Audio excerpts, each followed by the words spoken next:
नमस्कार। इस चैनल के नए अवतार सयन एस्ट्रो वार्ता में आप सभी का स्वागत है। इस चैनल के कंटेंट होराइजन को और बढ़ाया गया है, इसलिए इसका नामकरण भी उसी हिसाब से किया गया है। अभी एस्ट्रो टैरो रीडिंग्स और मंडेन प्रेडिक्शंस के अलावा हम ग्रहों और नक्षत्रों और ज़ोडिएक के बारे में और डीपली समझेंगे, ताकि आप अपने जीवन में हो रहे उतार चढ़ाव की अंडरस्टैंडिंग और बेहतर कर सकें। तो इस वीडियो में हम बात करेंगे कि क्या वास्तव में एस्ट्रो टैरो रीडिंग्स काम करते भी हैं या नहीं।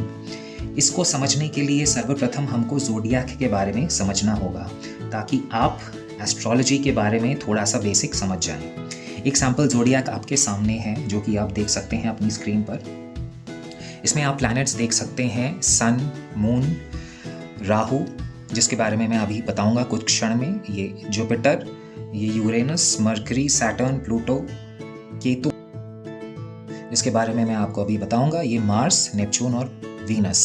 तो ये प्लैनेट्स जो हमारे सोलर सिस्टम के हैं, अर्थ को आप सेंटर में मान लीजिए, तो अर्थ से जो प्लैनेट्स हम देख सकते हैं सोलर सिस्टम के, तो वो इस ज़ोडिएक में दिखाए गए हैं। इसमें राहु और केतु कोई प्लैनेट्स नहीं हैं, अपितु ये इमेजिनरी पॉइंट्स हैं। अर्थ को अगर रेफरेंस मान लिया जाए तो सन का जो ऑर्बिट है अर्थ के चारों ओर, और मून का जो ऑर्बिट है अर्थ के चारों ओर, इन दोनों का जो इंटरसेक्शन पॉइंट है, इसमें दो इंटरसेक्शन पॉइंट्स निकलते हैं। एक इंटरसेक्शन पॉइंट को राहु और दूसरे इंटरसेक्शन पॉइंट को केतु कहा जाता है। ग्रहों के बारे में डिटेल में हम बाद में चर्चा करेंगे, तो अभी आप इतना समझिए कि ये प्लैनेट्स जो हैं ये एक ज़ोडिएक में हमने बिठाए हैं। इस ज़ोडिएक में 30 डिग्री का एक आर्क होता है, जिसको हम राशि यानी कि साइन बोलते हैं। तो ये 30 डिग्री का एक आर्क हुआ, ये दूसरा, तीसरा, चौथा, पाँचवा, छठा, सातवां, आठवां, नौवां, 10वां, 12वां, यानी कि 12 × 30 यानी कि 360 डिग्रीज़ का हमारा ज़ोडिएक है। इन राशियों की अगर मैं नाम की बात करूं तो ये है Aries, Taurus, Gemini, Cancer, Leo, Virgo, Libra, Scorpio, Sagittarius, Capricorn, Aquarius और पाइसेस। ये एक साउथ इंडियन स्टाइल में इस ज़ोडिएक के चार्ट को दिखाया गया है। हिंदी में अगर बात करूं तो ये है मेष, वृष, मिथुन, कर्क, सिंह, कन्या, तुला, वृश्चिक, धनु, मकर, कुंभ और मीन।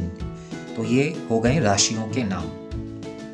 अब आप एक लाइन जो यहाँ पे देख सकते हैं, यहाँ पे एक जो इस लियो राशि के ऊपर ये है, इसको हम असेंडेंट यानी कि लग्न बोलते हैं।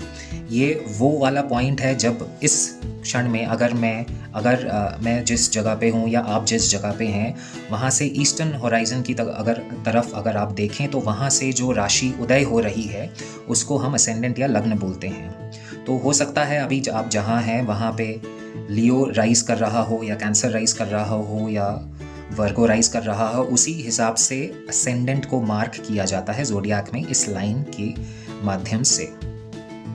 तो धरती को अगर रेफरेंस पॉइंट मान लिया जाए, तो ये सारे जो प्लैनेट्स हैं उनका एक ऑर्बिट होता है, जिसको हम इक्लिप्टिक बोलते हैं। तो यानी कि धरती को अगर रेफरेंस मान लिया जाए तो ये सारे ही प्लैनेट्स धरती के रेस्पेक्ट में धरती के चारों ओर घूमते हैं, और उस पाथ को या उस ऑर्बिट को हम इक्लिप्टिक बोलते हैं। तो अभी इस क्षण जो स्नैपशॉट हेवंस में यानी कि सोलर सिस्टम में जो चल रहा है, उसका अगर स्नैपशॉट लिया जाए तो उसको हम इस क्षण की कुंडली बोलेंगे। उसी हिसाब से आप जिस वक्त पैदा हुए थे उस टाइम पे जो सोलर सिस्टम का कॉन्फ़िगरेशन था ज़ोडिएक में, उसका अगर स्नैपशॉट ले लिया जाए तो वो आपके खुद की कुंडली कही जाएगी। अब ज़ोडिएक में कुछ नक्षत्र भी होते हैं जो कि कॉन्स्टेलेशंस का पार्ट है। कॉन्स्टेलेशन का एक छोटे से पार्ट को हम नक्षत्र बोलते हैं। अब नक्षत्रों को इस ज़ोडिएक में डालने के लिए उनका भी एक रेफरेंस पॉइंट चाहिए। ग्रहों के लिए हमने कहा कि रेफरेंस पॉइंट धरती है, जिसके रिस्पेक्ट में हम सारे ग्रहों को ऑब्जर्व करते हैं। वैसे ही नक्षत्र जो है यानी कि कॉन्स्टेलेशंस के जो पार्ट हैं, उनको बिठाने के लिए एक रेफरेंस पॉइंट की आवश्यकता है। अब स्पिका एक स्टार जो कि धरती से ज़्यादा दूर भी नहीं है और काफ़ी ब्राइट है, उसको अधिकांश लोग यहाँ पे ये जो लिब्रा का साइन है, इसके स्टार्टिंग पॉइंट में यहाँ पे 0 डिग्री में मानते हैं और इसी को रेफरेंस पॉइंट मान लेते हैं। अब ये कैलकुलेशंस जो हैं काफ़ी अप्रॉक्सीमेट हैं और ये स्टार्स की पोजीशन भी चेंज होती रहती है। हम सभी जानते हैं कि मिल्की वे का जो सेंटर है, जिसको हम गैलेक्टिक सेंटर बोलते हैं, वही एक मात्र अनचेंजिंग पॉइंट है पूरे मिल्की वे का, और उसी के चारों ओर सारे जो तारामंडल है, सारे कॉन्स्टलेशंस और सारे सोलर सिस्टम्स उसी के चारों ओर घूमते हैं। तो नक्षत्रों का अगर कोई रेफरेंस पॉइंट लिया जाना चाहिए तो साइंटिफिक तरीके से वो गैलेक्टिक सेंटर ही होगा। तो अगर हम गैलेक्टिक सेंटर को नक्षत्रों का रेफरेंस पॉइंट मानते हैं तो उसका पोजीशन हम मूल नक्षत्र के बीच में मानते हैं, जिसको हम विष्णु नाभि भी बोलते हैं, और अभी के एज के हिसाब से ये पोजीशन इसकी सैजिटेरियस में रहेगी। तो इस तरीके से ग्रहों, नक्षत्रों और राशियों के इस कॉम्बिनेशन से हम इस ज़ोडिएक को, इस कुंडली को बनाते हैं। तो जिस क्षण आप पैदा हुए थे वो आपकी खुद की कुंडली होगी। उस टाइम पे जो ज़ोडिएक में जो प्लैनेट्स का कॉन्फ़िगरेशन था उसको अगर हम देखें तो वो आपके खुद की कुंडली होगी। जिस क्षण आपके माइंड में कोई प्रश्न का उत्तर पाने की तीव्र इच्छा उत्पन्न हुई, उस क्षण में अगर हम ज़ोडिएक में जो प्लैनेट्स हैं उनका स्नैपशॉट ले लें तो वो आपकी प्रश्न कुंडली होगी। तो प्रश्न कुंडली को टाइमलेस कैसे बनाया जाए? तो टाइमलेस बनाने के लिए हम एक्चुअल पोजीशन जो है प्लैनेट्स का, वो जो ज़ोडिएक में चल रहा है, उसको ना लेके उनको मैनुअली ज़ोडिएक में प्लेस करते हैं। जैसा कि आपने मुझे कई वीडियोस में करते हुए देखा होगा, तो ये मैनुअली, रैंडमली हमने प्लेस किए हैं, मैनुअली प्लेस किए हैं। इसमें जो एग्जैक्ट अभी जो ट्रांजिट चल रहा है उससे कोई रिलेशन नहीं है।